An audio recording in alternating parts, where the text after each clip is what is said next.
Lecture 11 में आप सभी का स्वागत है दोस्तों। आज हम लेक्चर नंबर 11 करने वाले हैं, जो हमारी 50 थ्योरी सीरीज चल रही है। दोस्तों हमने 10 लेक्चर्स कर लिए। हम सभी past year examinations, practice manual, study material, इन सभी को कर रहे हैं। आज हम 11th चैप्टर में आ गए, 11th लेक्चर में आ गए, 11th शॉर्ट नोट में आ गए, 11th कमेंट में आ गए, 11th डिफरेंस बिटवीन में आ गए। दोस्तों हमने पूरा सफर पूरा करना है। आज हम यहां पहुंच चुके हैं। चलते जाओ चलते जाओ चलते जाओ चलते जाओ, चलते चलते कौन मिला? चलते चलते कभी तो शॉर्ट नोट मिला, कभी डिफरेंस बिटवीन मिला, कभी कमेंट मिला, और आप उन सबको खाते गए खाते गए खाते गए, और फिर जून और दिसंबर के पेपर में आप तैयार होकर चले गए। बेटे मैं आपको ये बिल्कुल बात कह रहा हूं, आप ध्यान से बात को सुनिएगा कि हम लेक्चर नंबर जो 11 कर रहे हैं, इस समय हम 10 लेक्चर्स कर चुके हैं। आप अगर 50 लेक्चर्स कर लें तो इस दुनिया में कुछ भी मुश्किल नहीं है बेटे। जो जीता वो सिकंदर। 80 प्लस के लिए आइए आइए, मेहरबान कदरदान। आज की सीक्रेट यही है कि आप पढ़ते तो हैं, पेपर तो अच्छे होते हैं, लेकिन पास नहीं होते, क्योंकि आप थ्योरी में ध्यान नहीं देते।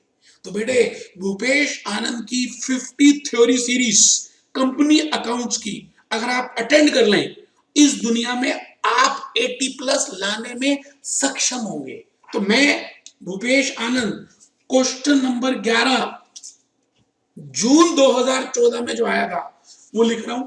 अभी मैं इसकी सॉफ्ट कॉपी भी दिखाऊंगा, आप रजिस्टर खोल लेंगे। State the circumstances, state the circumstances under which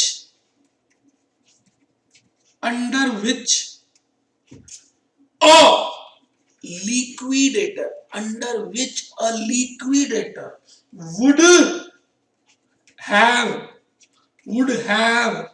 to make a call, under which a liquidator would have to make a call on partly paid up shares। आइए जी, आइए आइए आइए, बड़ा ही प्यारा सा क्वेश्चन है। मैं आपके सामने खड़ा हूं और ये क्वेश्चन अब मैं आपके सामने डिस्कस करूंगा। State the circumstances under which liquidator would have to make a call on partly paid up shares। तो बेटे 5 नंबर का जून 2014-15 में आता ही रहता है। करके जाना है बेटे, करके जाना है जल्दी से। थ्योरी का रजिस्टर बेटे, जल्दी से थ्योरी का रजिस्टर ओपन कर ले। मैं तो कहूंगा कि मैंने जो बुक दी है उसमें लिक्विडेशन का जो चैप्टर है मैंने तो खोल लिया जी, पेज 430। देख लीजिए, इसको भी ओपन कर लीजिए। प्रैक्टिस मैनुअल आपके पास है ही।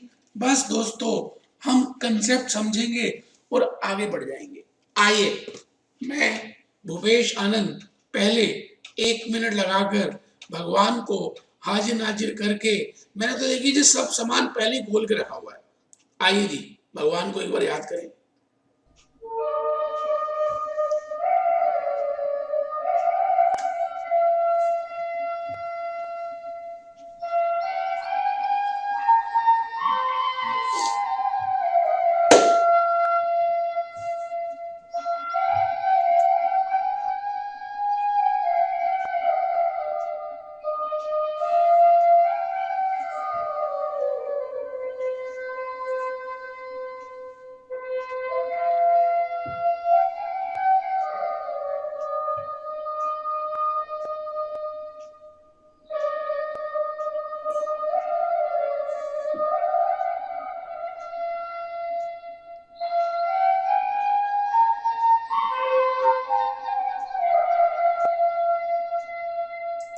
आइए सर, मैं आपके सामने इस समय लिक्विडेशन की बातें कर रहा हूं। आप प्लीज ये वाले पेजेस प्रैक्टिस मैनुअल ओपन कर लीजिए। प्रैक्टिस मैनुअल जो हमारे इंस्टीट्यूट ने दिया है बेटे, ये 11 नंबर आपके सामने रख दिया। State the circumstances, state the circumstances under which a liquidator would have to make a call on partly paid up shares। देखेंगे देखेंगे क्वेश्चन 11 के बाद आप बेटे वो जो मैंने आपको बुक दी है आप उसको ओपन कर ले। मैंने लिक्विडेशन की बड़ी सारी बातें आपके लिए लिखी हैं, आपको उसमें से बहुत कुछ समझ आएगा। मैंने बताया कि गवर्नमेंट ऑफ इंडिया की गजट से कितनी कंपनीज लिक्विडेट हो चुकी है, क्यों होती हैं, एक कंपनी लिक्विडेट क्यों होती है। किंगफिशर एयरलाइन आपने नाम सुना होगा, तो why a company is liquidating, क्या बात हो गई किंगफिशर एयरलाइन में। वाइंडिंग अप क्या होती है, लिक्विडेशन क्या होती है, पहले वाइंडिंग अप होती है या पहले लिक्विडेशन होती है, पहले मकान को खाली करते हैं या मकान को तोड़ते हैं। बेटे आज हम सब बातों को सीखेंगे। मैं भूपेश आनंद आपके सामने ये बड़ी सारी प्रैक्टिकल बातें रखने वाला हूं, आप बस देखते जाएं। और आप ये देखिए जी, ये हमने सारे चैप्टर्स लिक्विडेशन को या किसी भी चैप्टर को बेटे कंसेप्ट के हिसाब से डिवाइड किया है। तो ये कंसेप्ट्स हैं, ये देखिए जी, ये कंसेप्ट्स हैं, ये लिस्ट बी कॉन्ट्रीब्यूटरीज हैं, ये देखिए, ये देखिए लिस्ट बी कॉन्ट्रीब्यूटरीज। तो आज कहीं ना कहीं जाने अनजाने में उसने वो कंट्रीब्यूशन की बात की है कि लिक्विडेटर कब एग्जिस्टिंग इक्विटी शेयर होल्डर से कंट्रीब्यूट करवा सकता है। आज मुझे वही बात बतानी है, तो प्लीज अपनी बुक खोल लें। मैंने तो बुक खोल ली, पेज नंबर 425, पेज नंबर 425। इसके बाद मैं तो कहता हूं कि आप आप आप आप आप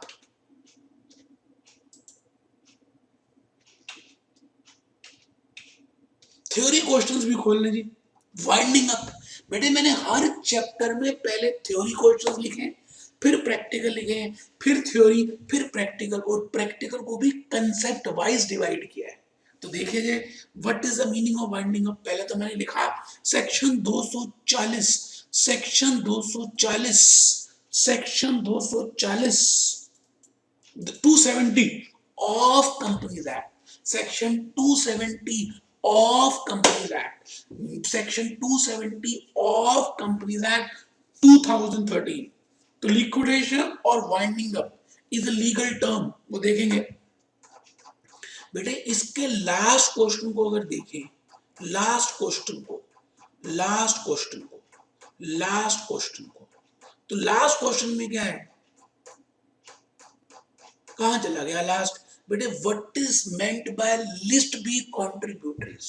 तो थोड़ा सा मैं सामान यहां से लूंगा, थोड़ा सा आपको डिक्टेट करूंगा, आप अपना थ्योरी का रजिस्टर ओपन करके रखें, थोड़ा यहाँ थोड़ा वहां, थोड़ा प्यार थोड़ा गुस्सा थोड़ा मैजिक, और फिर हम ये क्वेश्चन को कर पाएंगे। आप मुझे बताइए जी, आप बताइए, आज आप मेरे सामने बैठे हैं, लिक्विडेशन का मतलब होता ही क्या है, क्या लगता है बेटे। एक कंपनी का मैं नाम लूं, किंग फिशर एयरलाइंस, नाम तो सभी ने सुना होगा बेटे। विजय माल्या भाग गया, भगोड़ा भगोड़ा भगोड़ा, जो लंदन भाग गया, जो लंदन भाग गया बेटे, वो भगोड़ा है जो लंदन भाग गया, विजय माल्या। मैं आपसे ये कहना चाह रहा हूं कि अगर एक कंपनी को कॉन्टिन्यूअस लॉसेस होने शुरू हो जाते हैं, कॉन्टिन्यूअस लॉसेस होते हैं, उसके एसेट्स की वैल्यू कम हो जाती है, लायबिलिटीज की वैल्यू बढ़ जाती है, देनदारी ज्यादा होती है, लेनदारी कम होती है, तो उस कंपनी के प्रोजेक्ट में फेलियर आ जाता है। ऐसा देखा गया, सत्यम कंप्यूटर्स, सहारा इंडिया, किंगफिशर एयरलाइन, मोटोरोला, ऐसी बड़ी बड़ी कंपनीज को लॉसेस होने शुरू हो गए। और बेटे जब ये लॉसेस होते हैं तो उस कंपनी के डायरेक्टर्स, उस कंपनी के डायरेक्टर्स क्या करते हैं बेटे, बड़े पापा के पास जाते हैं। बड़े पापा कौन, हाई कोर्ट और बड़े पापा के पास जाकर बुहार लगाते हैं, बुहार बुहार रिक्वेस्ट करते हैं कि सर हमें हमें आप वाइंडिंग अप लिक्विडेशन का ऑर्डर दे दो, क्योंकि हमारी हालत बहुत खराब है, हमारी अंदर की तबीयत खराब है। और वो बेटे स्टेटमेंट ऑफ अफेयर्स प्रिपेयर करते हैं। कौन बनाते हैं? डायरेक्टर्स। किसको सबमिट करते हैं? बड़े पापा को, कि भाई हमें इतने पैसे लेने हैं और इतनी सारी देनदारी है, इतने पैसे लेने हैं और इतनी सारी देनदारी है। तो बेटे स्टेटमेंट ऑफ अफेयर्स प्रिपेयर होता है और वो स्टेटमेंट ऑफ अफेयर्स कोर्ट में जमा करते हैं।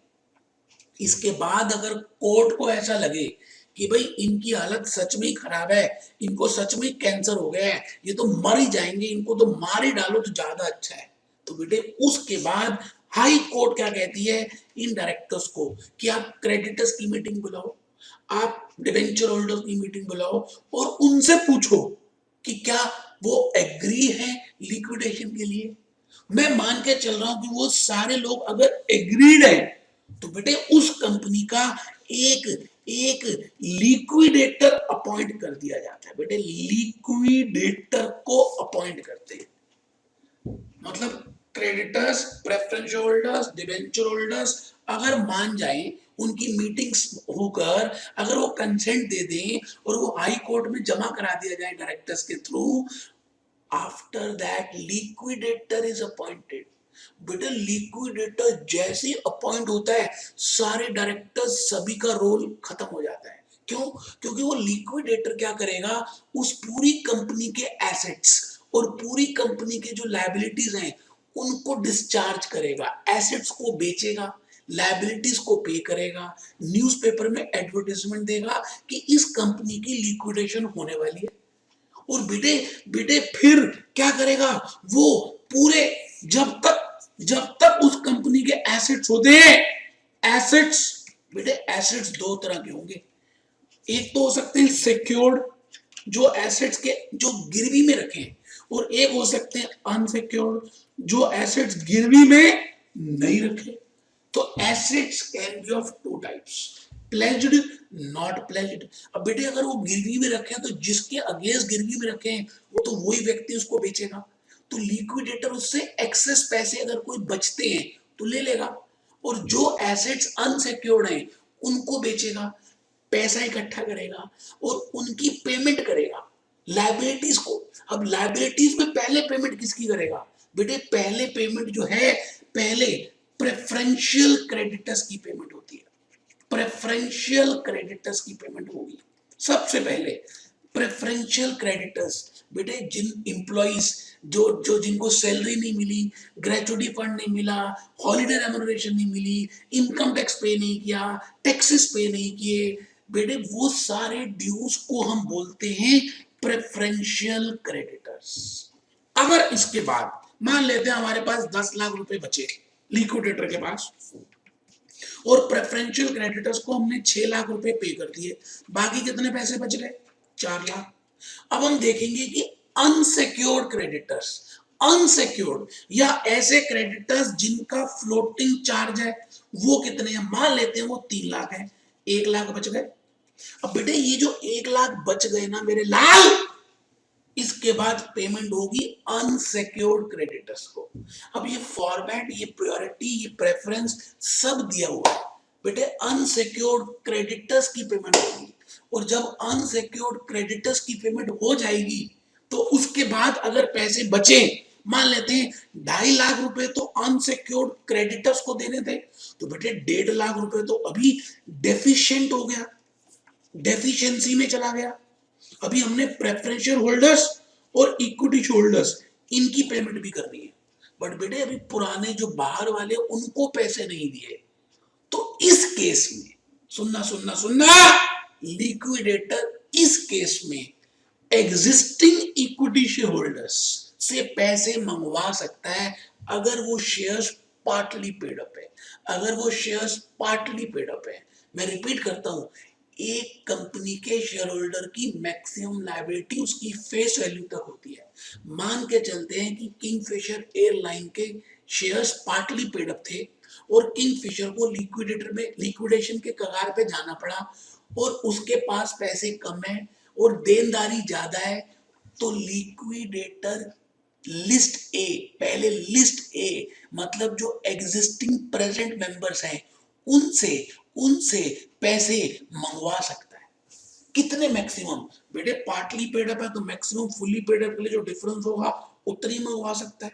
लेकिन अगर लिस्ट ए के देने के बाद भी अगर फिर भी देनदारी खड़ी है तो बेटे कोर्ट की परमिशन के बाद लिक्विडेटर लिस्ट बी, दो तरह की लिस्ट होती है, एक लिस्ट ए कॉन्ट्रीब्यूटरीज और एक लिस्ट बी कॉन्ट्रीब्यूटरीज।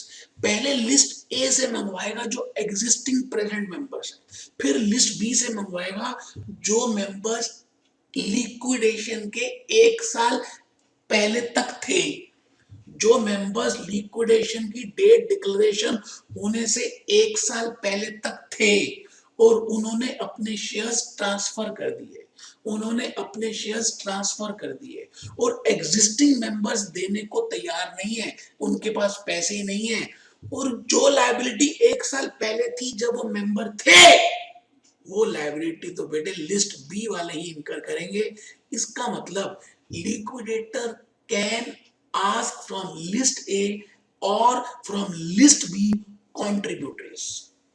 अगर if liabilities are more than assets, अगर liabilities ज्यादा हो एसेट से तो उस केस में बेटे लिक्विडेटर लिस्ट ए से पहले और फिर हाई कोर्ट की परमिशन के बाद लिस्ट बी से पैसे मंगवा सकता है। ये सारी बातें मैंने अपनी बुक में लिखी है, अभी बताऊंगा। आप प्लीज रजिस्टर खोल लें, मैं कुछ लिखवाना चाहता हूं, आपको कुछ बताना चाहता हूं, मैंने आपके लिए स्लाइड प्रिपेयर की है, मुझे मालूम है कि आप मेरी बात मानेंगे, आप कमर सीधी करके बैठे हुए हैं और आप इस पूरे लेक्चर का भरपूर मजा ले रहे हैं। आइए आइए आइए बेटे लिखो, रजिस्टर में लिखो बेटे, state the circumstances under which, state the circumstances under which a liquidator would have to make a call on partly paid up shares। बेटे फुल्ली पेड अप में तो मंगवा नहीं सकता लिक्विडेटर, क्यों? क्योंकि एक शेयर होल्डर की लिमिटेड लायबिलिटी होती है up to the face value of that share.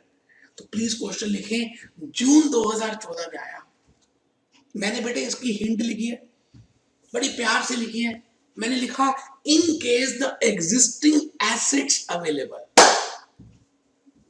अगर एग्जिस्टिंग एसेट्स जो हैं available with the liquidator, in case the existing assets available with the liquidator are not satisfied, अगर वो पूरे नहीं है, in case the existing assets available with the liquidator are not satisfied to cover the liabilities, देनदारी ज्यादा है लेनदारी कम है, then liability of contributories will crystallize, will arise।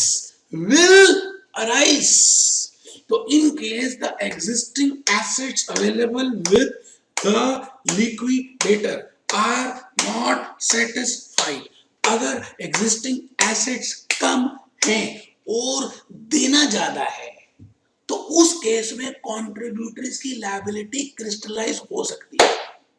There can be two types of contributories। लिखेंगे बेटे, लिखेंगे, कसम होगी अगर नहीं लिखा तो। There can be two types of contributories, list A contributories and list B contributories, list A and list B, list A and list B। Firstly list A, that is present partly paid up members are liable to contribute। C point लिख रहे हैं, सभी लिख रहे हैं, सभी लिख रहे हैं। Firstly list A, list A, list A present partly paid up members, present partly paid up members are liable to contribute. जब वो हाथ खड़े कर दे तो फिर उस केस में लिस्ट बी से मंगवा सकते हैं, लेकिन लिस्ट बी से उतने ही पैसे मंगवा सकते हैं जो 1 साल के अंदर जिन्होंने ट्रांसफर किए, और जब ट्रांसफर किए उस समय जो लायबिलिटी थी, क्योंकि अगर उन्होंने ट्रांसफर कर दिए उसके बाद अगर लायबिलिटी क्रिएट हुई तो वो उसके लिए रिस्पॉन्सिबल नहीं है। एक बच्चा कहता समझ नहीं आया मास्टर, समझाऊंगा।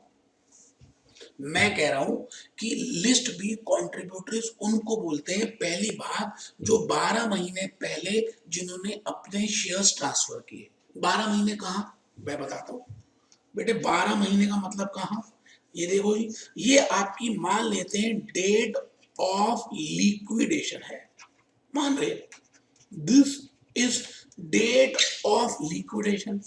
इसके 12 महीने पहले तक हम देखेंगे। मान लेते हैं ये व्यक्ति 12 महीने पहले में आ रहा है, यहाँ पे 12 महीने खत्म हो जाते हैं, और ये व्यक्ति 12 महीने के से भी पहले है, 12 महीने तक, और ये 12 महीने से पहले। तो बेटे इस व्यक्ति को तो वैसे भी हम लिक्विडेटर पैसे नहीं मंगवा सकता, पैसे मंगवा सकता है इससे, इसको कहेंगे लिस्ट बी। मान लेते हैं इसका नाम है रामलाल। रामलाल से पैसे कितने मंगवा सकते हैं, जब रामलाल शेयर होल्डर था और उस समय जो लायबिलिटी थी, जब वो शेयर होल्डर था और उस समय कितनी लायबिलिटी थी, उतने पैसे ही प्रोपोर्शनेट बेसिस में मंगवा सकते हैं। तो क्वेश्चन ये नहीं कह रहा कि लिस्ट बी कॉन्ट्रीब्यूटरीज क्या है, वो तो मेरा प्यार है, वो मेरा सेवा भाव है कि मैं आपको बता रहा हूं कि लिस्ट ए तो यहीं पे चिपके होते हैं कंपनी के साथ, इसको तो लिस्ट ए बोलते हैं। लिस्ट बी 1 साल पहले चिपके हुए थे, हट गए, और उस समय जब चिपके थे उनकी लायबिलिटी कितनी थी उस समय कंपनी की, वो उसी के लिए रिस्पॉन्सिबल है। आप मेरी बात को समझ पा रहे हैं या नहीं? तो बेटे मैं ये कहना चाहता हूं कि आप प्लीज उस सेंटेंस को कंप्लीट करें जो मैंने अभी अभी आपके लिए प्रिपेयर किया। Firstly list A, present partly paid up members are liable to contribute. Secondly, if the court